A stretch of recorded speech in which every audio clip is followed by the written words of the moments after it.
Welcome to this lesson, and today we're going to be covering understanding the role of ChatGPT in trading. You're going to learn how to position ChatGPT as your assistant, not your authority, so you can trade smarter, not blindly. So what you're going to discover in this lesson is what ChatGPT should never be treated like, why ChatGPT should never be treated like a signal service, what ChatGPT can and cannot do in the trading process, how to think of ChatGPT as a second brain, not a decision maker, and where it fits into your daily workflow before and after trades. Now, why is this important? Well, because too many traders either expect ChatGPT to predict the market or dismiss it as just a chatbot. It's not a chatbot and it doesn't make predictions. But the reality is AI is a leverage tool, and like any powerful tool, it's only as useful as if you understand how and when to use it. It's a tool. You got to use it correctly to get the most out of it. This lesson will shift your mindset so you can stop misusing AI and start maximizing it. Just to get us out of the way, myself, Ninja, and ChatGPT is not your financial advisor or investment advisor.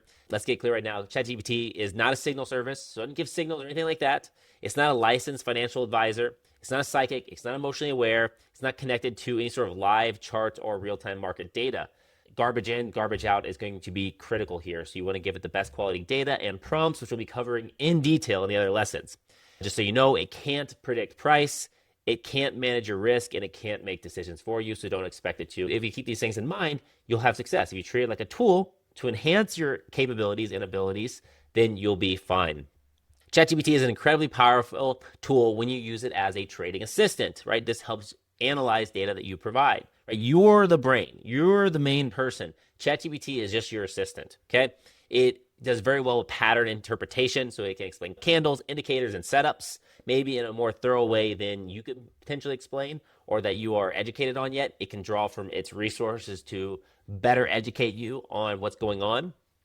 It works really well as a risk logic checker, so it helps evaluate your risk and reward, your stop placements, and things like that to ensure that your trades are set up correctly and effectively. It works well as a prompted coach, so it can help guide you so that you can be better. And it works well as a journal reviewer because it helps you analyze and record and journal past trades so you can keep account of those and you can improve over time. So I want you to think of ChatGPT as a plug-in to your trading brain.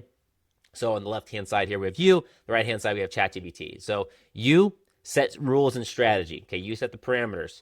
ChatGPT supports your thinking. It follows through on the parameters. You analyze chart visuals.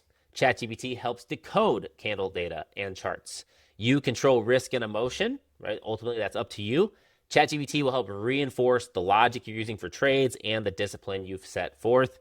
You need to make the final call. ChatGPT provides structured suggestions.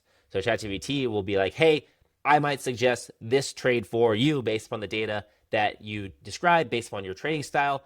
You got to make the call and be like, I want to do that. I don't want to do that. It sounds good. It doesn't sound good. It seems off, right? It seems accurate. Don't outsource that to ChatGPT. Just like we always say, don't outsource your decisions to the announcements from some influencer online. You got to do your own research always, always, always. Okay. So this is the Trader GPT workflow. We're going to be talking a lot about this and the different prompts, but number one is you need to decide your strategy. 2, you need to ask ChatGPT to help analyze, filter, or structure an idea. 3, GPT will give you a plan. 4, you verify that plan on your chart, whatever charting tool you're using. We'll reference that in some lesson on TradingView for that data. 5, you log, refine, and decide to execute or not. GPT helps you clarify, not automate. So make sure you have this written down and download these slides from below to make sure you have this workflow in place so you can constantly reference back to it in case you lose it. And if you follow through on this, right? Strategy, ask GPT for help, look at plan, verify, analyze that plan, decide to execute the plan or not, and then log, refine, and improve it. Okay? So common mistakes that you may run into is asking GPT for price predictions. Again, it is not a price predictor. It just interprets data and gives you suggestions. ChatGPT can sound very confident and sound very accurate. It's not always as accurate as you hoped it would be. So you have to check the outputs that it's giving you. You have to check the suggestions against the real charts, the real-time data. Garbage in, garbage out. So don't just blindly follow trading levels without verifying they actually make sense and are legit. Don't let GPT decide your trades. Again, they're suggestions, not decisions. Don't expect GPT to know your risk tolerance. You have to tell GPT, hey, this is my risk tolerance, so it can factor that into the trading strategy. And don't forget to double check your output against live market data, like I've said before. Very, very important there. By the end of this course, you'll be so inundated with prompts and different structures that you will like look back and think, oh my gosh, how did I possibly just think asking ChatGPT, where should I buy BTC was a good idea? Start with that. Definitely start with it. But don't just stay there. So bad prompt is, where should I buy BTC? The involved prompt is, hey, you are a trading assistant based on the 4-hour BTC USDT or USD chart using the 21 EMA and RSI. Identify a high probability long setup, return entry, stop, TP1, TP2, and bullet format. Now, we're going to go into another lesson how to create this prompt and the prompt structure for this, but this is a much more involved prompt that's going to make a lot more sense, and you're getting a lot better data from ChatGPT by using it versus where should I just buy BTC. So the best prompt is the prompt you have tested and refined based upon the upcoming lessons in this course. So while this prompt is good, you could just stop here and use this prompt.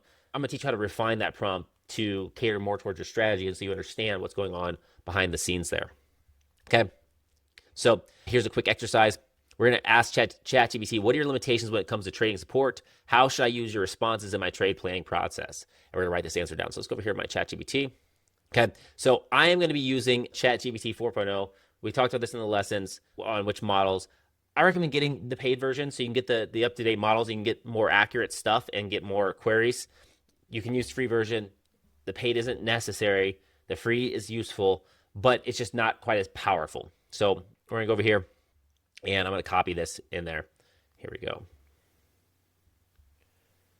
Actually, let's just go back here. We're going to say, where should I buy BTC? Go here. And let's see what it tells me right here. Now, I have other chats in here. The more you use this, the more it learns, the more memory it has in there. So you definitely want to treat this as a resource, and that's what I've been doing, and it's pretty incredible. This is pretty great that it tells you where to buy. Should I buy BTC? But this is just general stuff. This doesn't really give you the insight into what you want for that trade. So now let's go to the involved prompt right here and ask it. But keep in mind, it has no data. So we're just going to go here. We're going to put that in there. I just copied that.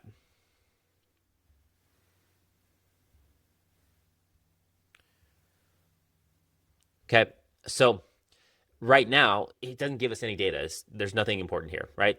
Because we haven't given it the data. We haven't trained it yet. And by the way, I know I said I'm using the 4.0 model. You can use any of these. You want to use the latest, most up-to-date flagship model in general for ChatGPT. And you can go here to this. And you can see the different lessons. But 4.0 is what I'm using for the majority of this. Okay. So it obviously can't give us any information on that. Okay. So we're going to go and copy this into it. Paste that in there.